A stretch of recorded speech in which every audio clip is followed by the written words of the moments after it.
Tonight at 6, a glimmer of hope here in Ukraine as Russia says it will drastically reduce military operations around the capital Kiev and the city of Chernihiv. It follows some progress at peace talks in Istanbul, the first face-to-face negotiations for a fortnight.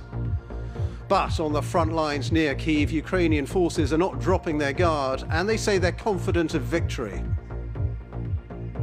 Together we are stronger and will win. And the other main stories on the programme. 20 police fines for breaking lockdown rules in Downing Street and Whitehall, but the Met says there could be more.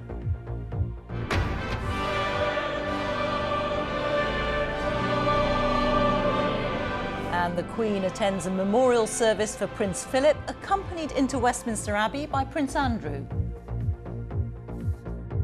And coming up on the BBC News Channel, a momentous match for North Macedonia, who look to cause another upset and knock Portugal out in tonight's World Cup playoff.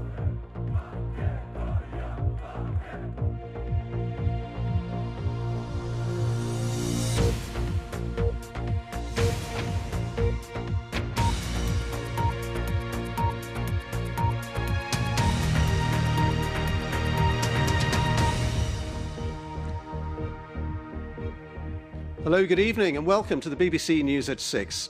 There's been a glimmer of hope at face-to-face peace talks today between Russia and Ukraine. The negotiations, hundreds of miles from here in Istanbul, were the first for a fortnight. Ukraine confirmed it was prepared to be a neutral country and to abandon ambitions to join the NATO military alliance, in line with key Russian demands. Well, for its part, Moscow announced what looks like a change of military strategy. It now says Russian troops will drastically reduce their operations around the capital, Kiev, and in the northern city of Chernihiv, and focus instead on Donbass in the east of the country.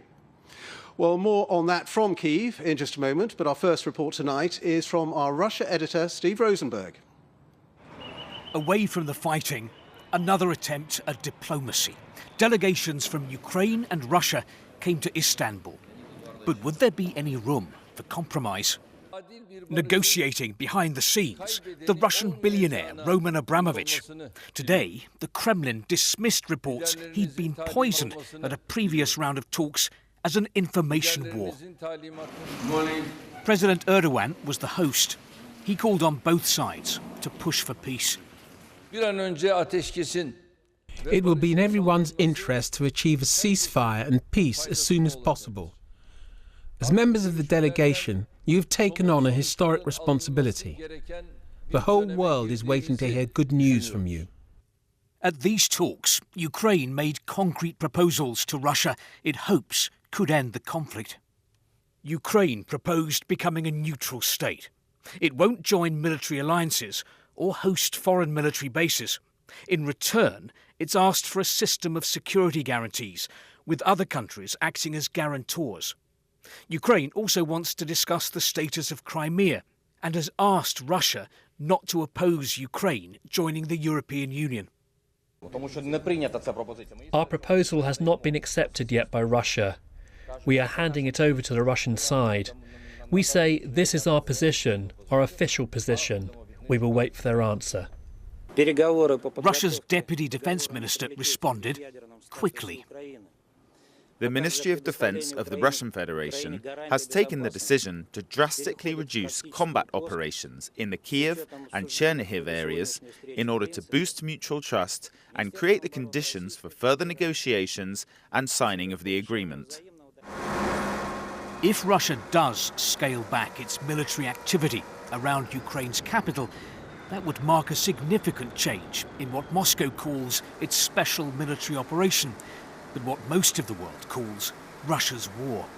An admission, perhaps, that after struggling to make advances, Russian troops have realised they can't take the city of Kiev. But, and there are lots of buts here, Russia hasn't ceased hostilities in Ukraine. It made that clear today. Its troops are continuing to fight, although their main focus now, Moscow says, is on the Donbass in eastern Ukraine. And what about those areas in the east and their status under any potential deal? Also not clear. And remember, from the very beginning, Vladimir Putin's objective was to force the whole of Ukraine back into Russia's orbit. Will he really give up on that? Steve Rosenberg, BBC News, Moscow. Well, since Russia began its invasion of Ukraine, the capital, Kiev, has been a key target. But its forces have not got past the outskirts of the city. Now Russia is saying it will drastically reduce its offensive around the capital.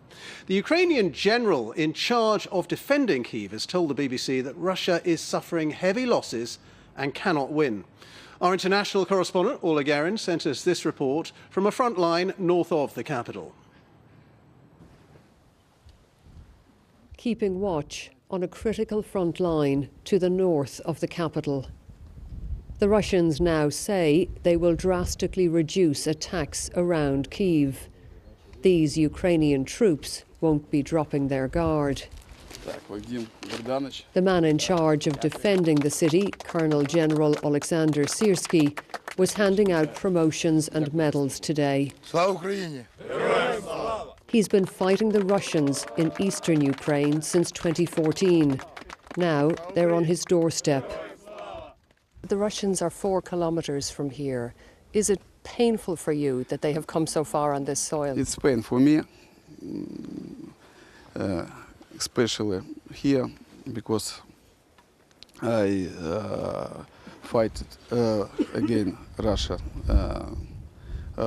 8 years. During 8 years. So I'd like to say together we are stronger and we'll win.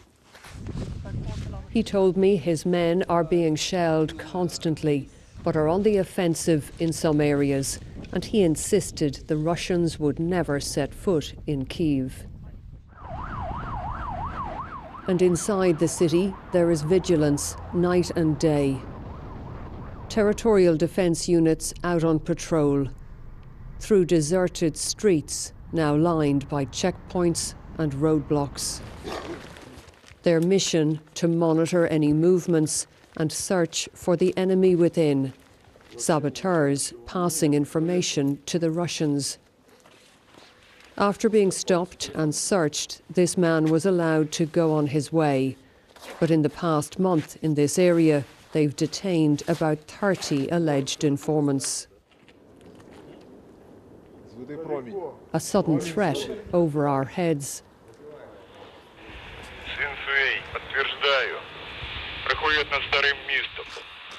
They spot a Russian drone and follow its path.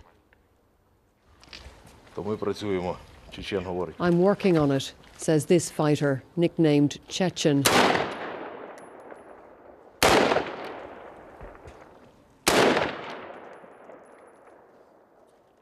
Well, it was quite tense here in the last few moments with that Russian drone overhead. It has now disappeared, but members of the unit say this is happening as often as 10 times a night.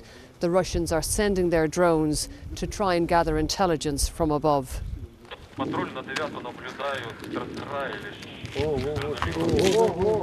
Then incoming fire. Russia says it will cut back its offensive around the capital. But fighters here remember it also said it had no plans to invade Ukraine. Orla Garin, BBC News, Kiev.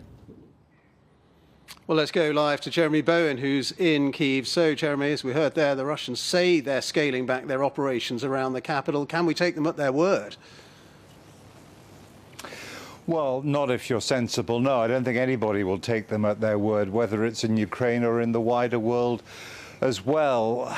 Also, in terms of, you've been hearing in Steve's piece from Moscow that they're asking for guarantees of their future security if they become neutral. And they've said that they want that. In further clarification, they've said that they want that guaranteed by some of the big military powers of the world. Now, will the Russians agree to something like that?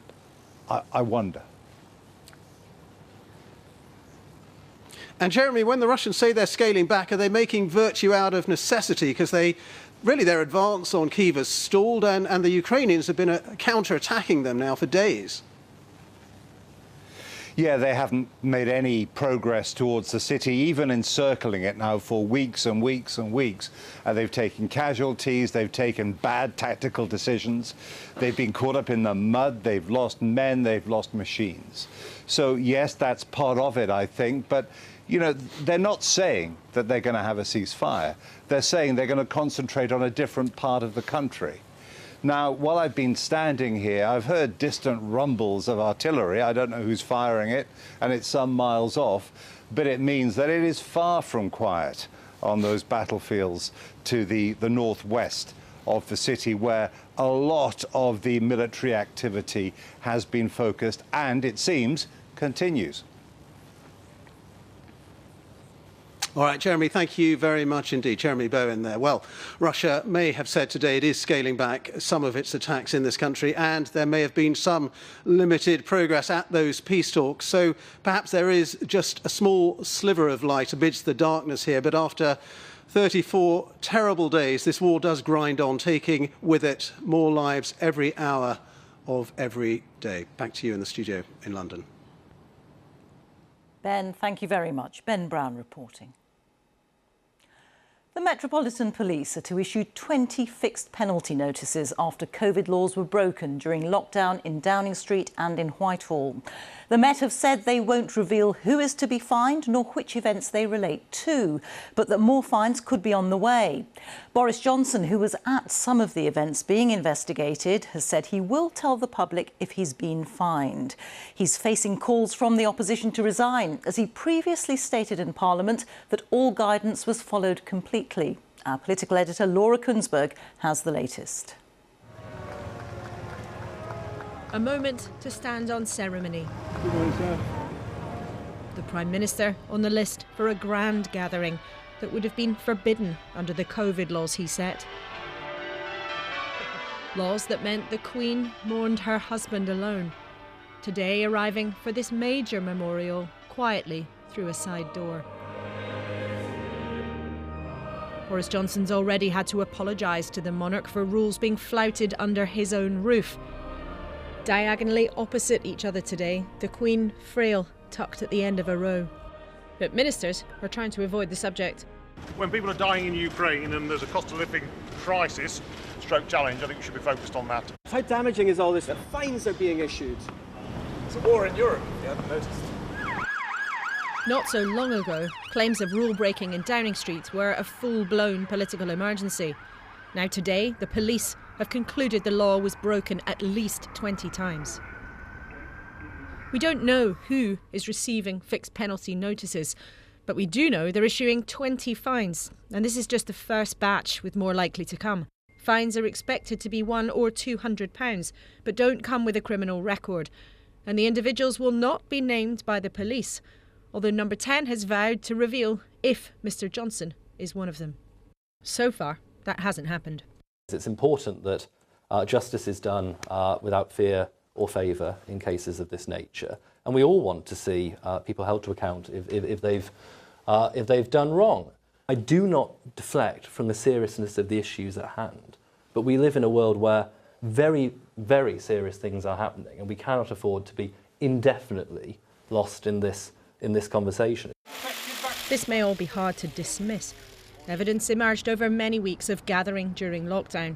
Email invites, loud music, staff laughing about what happened. It wasn't a party, it was cheese and wine. Just be clear, it's not. Is cheese and wine all right? Claims, denies of parties, even in the Downing Street flat. We know now some laws were broken, even though this is what the Prime Minister used to say. All guidance was followed completely during Number 10. Some Number 10 staff already paid with their jobs when a senior civil servant found there were serious failures of leadership. With the first fines now emerging, the opposition says Mr Johnson's handling of this means he should go. First of all, he said there wasn't any. Then he said it was outrageous that there'd been some parties. And then when he found out that he was at them, he says, I didn't know they were a party. I mean, the Prime Minister has completely lied about this situation. The police have issued fines, so therefore lockdown rules have been breached and the Prime Minister has to go. Boris Johnson denies misleading anyone, but spin back a couple of months and some Tory MPs were so dumbfounded by the mess they believed he'd have to quit. A few of them were publicly prepared to say so. Privately, more of them were plotting to make it happen. But Russia's invasion of Ukraine upended priorities round here. The upset faded, but it was never forgotten. The first fines bring the Downing Street saga back to life with a vengeance. And if the Prime Minister has to square off with charges of having broken the law, he will face questions about him clinging on. Laura Kunzberg, BBC News, Downing Street. The time is 6:15, our top story this evening. Russia says it'll drastically reduce military operations around Ukraine's capital Kiev and Chernihiv at peace talks in Istanbul. And coming up, Glasgow's Burrell Collection reopens to the city after a 5-year refurbishment. Coming up in Sports Day on the BBC News Channel, Denmark's Christian Eriksen returns to the scene of his cardiac arrest last summer in the Euros. The midfielder is back playing at the same stadium in Copenhagen for the first time since collapsing on the pitch.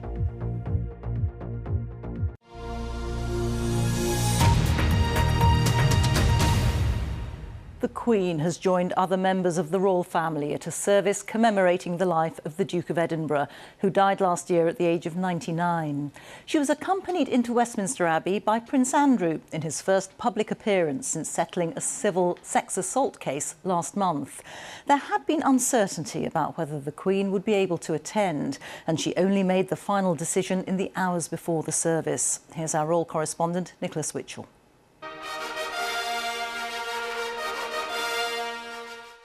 Discomforts and mobility issues were set aside. This was a service which could not be missed. More personal than a state occasion, this was a service of thanksgiving for a beloved husband, for the man who'd been the most constant presence in the Queen's life for the 73 years of their marriage. The Queen had made her way to her seat, accompanied by the Duke of York, his first appearance in public since his enforced withdrawal from royal life. Already in their places, 4 generations of the British royal family, including Prince George. The only notable absentees, the Sussexes, who chose to remain in California. We give thanks for His Royal Highness the Prince Philip, Duke of Edinburgh. A man of rare ability and distinction. The Duke of Edinburgh had championed young people through his award scheme. One of its Gold Award recipients spoke of its importance.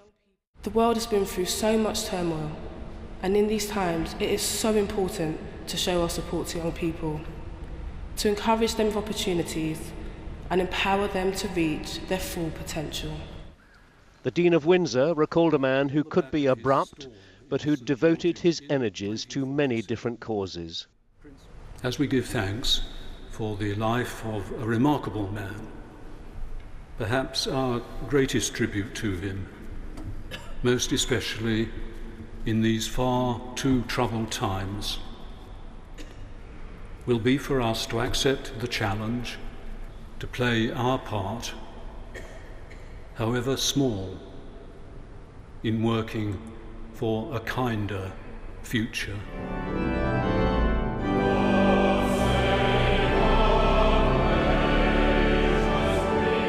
The service had been a chance denied by the pandemic at the Duke's funeral for family and so many more to come together in tribute. A long life had been honoured. For the person who knew that life best, it will surely have stirred many memories and moments of reflection. The service had been a short one. At its end, the Queen left, walking with care, escorted once again by the Duke of York. Nicholas Witchell, BBC News. The UK has seized its first super yacht in British waters worth £38 million as part of sanctions against Russia. It's owned by an unnamed Russian businessman who isn't currently sanctioned, but the Transport Secretary Grant Shapps said he had close connections to President Putin. Our economics editor Faisal Islam takes a look now at just how effective the sanctions are in hampering Russia's war effort. Seized. A super yacht moored in London's financial district, now detained under new laws aimed at the Russian elite. We cannot have any benefit to these oligarchs with close connections to Putin whilst that terrible war is going on in Ukraine and so many people are suffering. It reflects a new approach to Russian money after the invasion of Ukraine and other Western nations doing the same, as the US minister coordinating President Biden's economic hit on Russia told the BBC. We're going to come for your resources. We're going to make sure that we're in a position where we will use our authorities to ensure that your resources are not able to be used to support the Kremlin's illegitimate activity in Ukraine and ability to project power. We're watching you. However, there are fears that a month on from the sanctions, they're beginning to run out of steam. The Russian currency, the ruble, has, for example, recovered most of its sharp losses from the record lows reached after sanctions against its central bank. As Russia bombards Ukraine and tries to seize its territory, the West responds by detaining assets linked to Russia like that and cutting Russia off from the global financial system, which has squeezed the Russian elite but hasn't yet changed President Putin's mind. And he'll see that the ruble has started to recover because of the flow of hard currency back to Russia to pay for its oil and gas. That war chest is effectively filling up again. They can defend their currency, they can defend their economy. The truth is that the money that they're taking in today is no longer filling in their war chest. They're using that money to buy rubles, to try and prop up their economy. We're forcing the Kremlin to make choices, to choose between supporting their domestic economy and their domestic needs rather than being able to support the war in Ukraine. The Russian government complains of total economic war against it, but the message from Ukraine's allies is that more financial retaliation against the Kremlin is on the way. Faisal Islam, BBC News.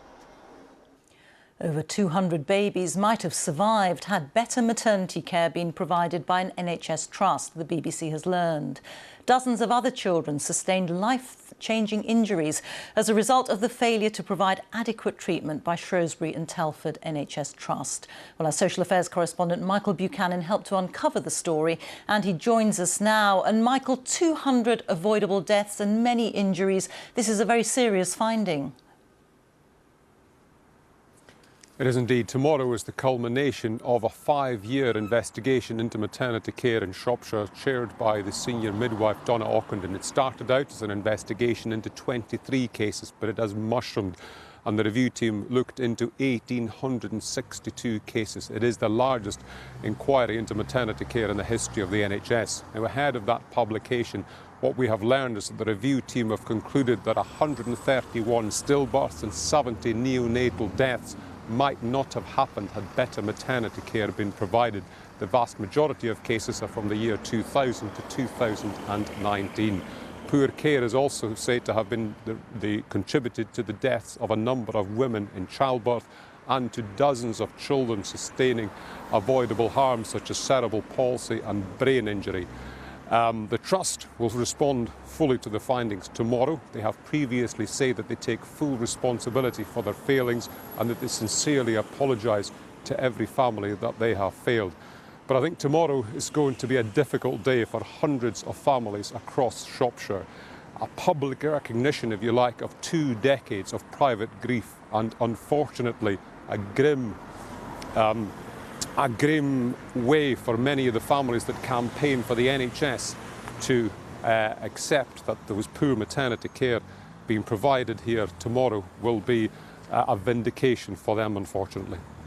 Michael, many thanks. Michael Buchanan. The chief executive of P&O Ferries has hit back at government calls to reverse the decision to sack 800 workers, saying it would cause the whole company to collapse. Peter Hebelthwaite said reinstating the staff could lead to the loss of more than 2,000 jobs, and also said he had no intention of resigning. In response, the Transport Secretary, Grant Shapps, called the boss a pirate of the high sea and accused him of shredding the reputation of the company. Children with special educational needs or disabilities in England would receive earlier help from schools under proposals put forward by the government in a delayed review which was launched in 2019. £70 million of additional funding would be made available for the measures, which aim to put an end to patchy provision across the country. Our education correspondent Elaine Dunkley reports. For the ears. Where's the ears? There's no pins in the ears. Harrison is 9 years old and has autism. Getting him the support he needs in a mainstream school has been difficult. In one term alone, he was excluded 14 times. School were terrible. They were sending him home on a daily basis. I was called out of work to go support in school. He wasn't doing any teacher-led activities at all. He was just going in, sitting in a room with 2 teachers on his own. For too many children like Harrison, there are delays and disruption, with varying support across England. Years of trying to get a diagnosis, a lack of funding from local authorities, and navigating a complicated system are all part of the problem. Last year, 1.4 million children in England were identified as having special educational needs. The government is promising early intervention and a simpler process. We propose to establish a new single national special educational needs and disabilities and alternative provision system across education, health and care. You haven't told me what you are. Proposals also include changing the culture in mainstream schools to be more inclusive, with additional training and staff. Lillycroft Primary in Bradford has been part of a trial, bringing together health and local education teams. It would take you between 5 and 6 years to get a diagnosis of autism for children in the centre of Bradford, and sometimes parents would then give up, if you like, because it was such a stressful process. We don't wait anymore, we get the child the help they need, so the gap between the children and their peers is minimised. Labour and teaching unions agree that change is needed, but say the plans are not ambitious enough to transform a system in crisis. For this family, things are looking up. After battling for 6 years, Harrison has now been placed in a special school in Huddersfield. The first time I spoke to his new head teacher, he had me in tears. You can see a future for him. You can see, potential that wasn't there before, and it's brilliant. Elaine Dunkley, BBC News. The Burrell Collection in Glasgow has reopened to the public today.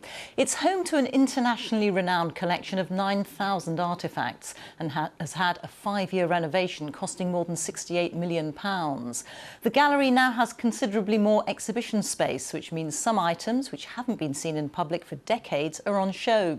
Our Scotland correspondent Lorna Gordon has been to look around. Welcome to the Burrell Collection. The first visitors back at one of Glasgow's best-loved museums, reopening after renovations lasting more than 5 years. Looks fabulous, really fabulous. Delighted to be here and see everything they've done. It's fantastic. What do you think of the Burrell? Excellent. The vastly increased gallery space ensuring more of this collection can be seen than ever before. I initially had a list of 800 objects for me to look at and start thinking about conservation treatment. And this is definitely one of my favorite objects. I think it's their facial expressions and the hand gestures. And you can just imagine any kind of group of people maybe listening to someone, and the two there in the background look a bit like they're starting to whisper or they have a bit of a gossip. The museum's walls of glass are virtue which had become a challenge. The building has been made watertight, less vulnerable to changes in heat and more accessible for those they're hoping will visit post-pandemic. A place like this gives that communal coming together, that we didn't have during lockdown. But the collections themselves, they are the real glory here. The Burrell, a stunning space in a unique location. This huge personal collection gifted to the city many decades ago, offering a unique window on the world. Lorna Gordon, BBC News at the Burrell Collection in Glasgow. Time for a look at the weather now. Here's Ben Rich. Ben, you were saying yesterday it was going to get cold, and it really has. Yes, it has started to, Rita, and temperatures have further to fall, believe it or not. The really cold air today has been working into the north of Scotland. This was the scene earlier on in Shetland. Snow was falling, and more of us are going to get into that really cold air. The very cold conditions are to the north of this band of cloud, rain, sleet and snow starting to mix in with that as it pushes southwards out of Scotland into northern England during tonight. Ahead of it, some areas of low cloud, mist and fog, and in relative terms a mild night. But to the north, in the cold air, there. There'll be a frost, temperatures well below freezing, further snow showers feeding in, and the potential for some ice across northern Scotland to take us into tomorrow morning. And then for southern Scotland and Northern Ireland, cloud, some outbreaks of patchy light rain, sleet and snow. Northern England seeing some rain, sleet and snow, certainly some snow piling up over the high ground of the Pennines. Rain into the North Midlands and North Wales. To the south of that, a mainly dry but in places rather murky start to the day. And we take our band of cloud, rain, sleet and snow southwards. Much of the snow over high ground, but we could see some winteriness coming down to quite low levels. Plenty of snow in these showers pushing in towards the north on quite a brisk breeze. 12 degrees down to the south, but for most of us, we're looking at highs tomorrow between 5 and 8 degrees. Below the norm, well below the norm for the time of year. Now, tomorrow night, this area of rain, sleet and snow pushes down to the south, could give a covering over high ground, possibly even to low levels. And then for Thursday, sunny spells, yes, but lots of wintry showers, a brisk, cold north or northeasterly wind, and top temperatures for most of us between 5 and 8 degrees, maybe getting up to 10 in the west in Glasgow and in Plymouth. Things slowly turn a bit less cold, but only a bit through Friday and into the weekend. Reeta, back to you. Thank you, Ben. A reminder now of our top story. Russia says it'll drastically reduce military operations around Ukraine's capital Kiev and Chernihiv at peace talks in Istanbul. Well, that is all from the BBC News at 6, so it's goodbye from me. And on BBC One, we now join the BBC's news teams where you are. Bye-bye.